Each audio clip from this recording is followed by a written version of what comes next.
السلام عليكم.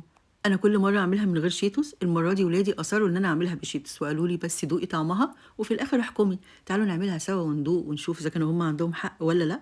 أول حاجة جبت حلة مية زي ما شفتوا وعلى نار عالية جدا، وأول ما غليت حطيت نص معلقة ملح. ولو سمحتوا يا جماعة ما تحطوش أثناء سلق المكرونة زيت خالص، المكرونة اللي هي المعلبة دلوقتي أو المغلفة دي كلها حلوة قوي. بعد كده بقى اختاروا أي نوع مكرونة تحبوه، أنا اخترت القلبو لأن هي مشهورة أكتر بالقلبو. وعلى ما تتسلق هنحضر الجبنه، انا مش عايزاها على فكره تتسلق قوي، يعني انا عايزه يبقى فيها لسه مضغه كده. جبت حوالي 200 جرام من الجبنه التشيدر، التشيدر الحمراء اللي هي تبقى معتقه وقديمه، كل ما كانت قديمه كل ما هتدي طعم احلى بكتير قوي. ممكن تبشروها وممكن تقطعوها مكعبات زي ما انا ما عملت، بس بصراحه انا لو كنت بشرتها كان احسن، لان هي هتسيح وهي مبشوره اسرع كتير قوي من لما تكون مكعبات كده. انتوا برضو بقبشروها لو سمحتوا. خلاص انا جهزت الجبنه، يلا بقى نشوف هنعمل ايه بعد كده. جبت كيس شيتوس من اللي هو الصغير ده وفرمته في الكبة، انا كنت جايباه بالشطة والليمون، انتوا ممكن تجيبوه باي طعم يعجبكم. المهم بقى بعد ما فرمته شفت المكرونة لقيتها خلاص داخلة على سوا، فاضل لها حوالي دقيقة ولا حاجة وتستوي، فهصفيها دلوقتي ومش هشطفها خالص. بعد كده جبت صينية وحطيت فيها كوبايتين حليب وعليهم معلقتين دقيق، وهتبلهم بنص معلقة من الفلفل الأسود ونص معلقة من البابريكا. البابريكا هنا اختياري بس هي بتدي لون حلو كده للصوص، محمر كده شوية. بصراحة الطريقة دي اللي هي من غير زبدة ولا سمنة ولا أي حاجة بتبقى أخف كتير قوي من الطريقة اللي هي نحمر بقى الدقيق في حتة زبدة ولا حتة سمنة. هي كفاية إن احنا هنحط جبن كتير قوي فهتبقى دسمة يعني. فأنا بالنسبة لي دي أخف كتير قوي، جربوها بس وهتلاقوها حلوة قوي إن شاء الله. وبعد ما الدقيق داب نهائي وما بقاش في أي تكتلات هرفعها على النار زي ما شفتوا على نار متوسطة، ومش هسيب التقليب نهائي لحد ما خلاص يتقل كده معايا ويستوي.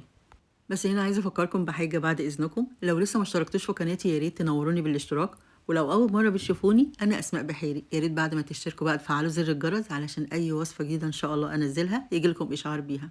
وبعد بقى ما استوى وطعم الدقيق راح خالص هديت النار نهائي، ولازم نهدي النار هنا يا جماعة قبل ما نحط الجبن علشان تحتفظ باللمعة بتاعتها ويبقى الصوص كده في الآخر، صوص الجبنة ده فيه لمعة كده حلوة قوي.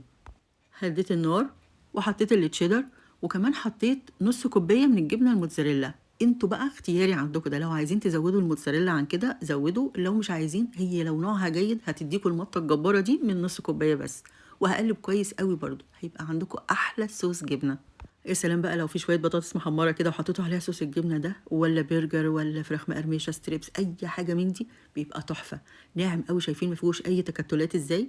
طبعا انا ما حطيتش ملح في الاول وانا بعمل الصوص، ليه؟ لان خفت الجبن تكون حادقه شويه. انا دلوقتي هدوق الصوص ده ولو لقيته محتاج ملح هحط طبعا نص معلقه، وبعد كده بقى لو لقيته تقيل كمان شويه ممكن اخففه بشويه ميه كده من اللي هم من بتوع السليق المكرونه يعني، ممكن احط حوالي نص كوبايه ولا حاجه، بس انا كان بالنسبه لي كده مناسب جدا.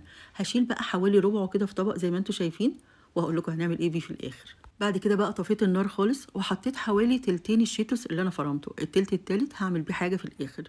وهقلب كويس، وبعدين حسيت ان هو زي ما قلت لكم ناقص ملح فحطيت نص معلقه ملح، وبرده تدوقوه يعني انتوا حسب رغبتكم. بعد كده بقى احط المكرونه اللي انا ما شطفتهاش خالص زي ما قلت لكم، وتقلبوا بقى كل الحاجات دي كويس قوي مع بعض. هنا بقى في حاجتين ممكن تعملوهم. اول حاجه لو انتوا عايزين تاكلوها زي بتاعه المطاعم بالظبط الجباره اللي بتبقى مليانه صوص كده وعلى الوش شيتوس كده ولا اي حاجه من الحاجات اللي بيحطوها دي، اعملوا كده وخلاص، يبقى كده الوصفه خلصت، هتغرفوها في طبق وتحطوا على الوش شويه شيتوس.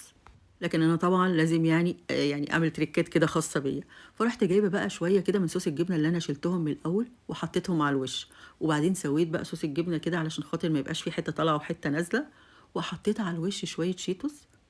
يعني زي ما انتوا عايزين، لو عايزين تكتروا عن كده كتروا، يعني انا ولادي بقوا عمالين يقولوا لي لا زودي زودي. المهم بعد كده رحت حاطه شويه جبنه موتزاريلا كده، كنت سايباهم كده من النص كوبايه الاولانيه اللي انا كنت حطاها في قلب الصوص، وحطيتها بقى تحت الشوايه حوالي دقيقتين تلاتة او لحد ما الوش يحمر. يا نهار ابيض بقى على الصينيه دي، جمال مفيش بعد كده. اولا الريحه تحفه فعلا، ثانيا طعم الشيتوس كده مقرمش، وشايفين الجبن يا جماعه، الجبن بتمط كده وحاجة يعني تخلي القلب الواحد يدق من قبل ما ياكلها. حاجة حلوة قوي بجد، جربوها ومش هتندموا. بجد أحلى ماكن دي تشيز ممكن تاكلوه بالشيتوس في حياتكم، سهل وسريع وفي يمكن 10 دقايق ربع ساعة، ومطة الجبن الجبارة دي مخليه تحفة، فيعني يستاهل بقكم بصراحة. يا رب تكون الوصفة سهلة وتكون عجبتكم، واتمنى تجربوها وتقولوا لي رأيكم ايه في التعليقات. عشان أنا بصراحة بتبسطوني أوي بتعليقاتكم الجميلة، وكمان ما تنسوش اللايك اللي كل مرة أفكّركم بيه عشان ده مهم أوي بالنسبة لي، وألف، ألف هنا وشفا، والسلام عليكم.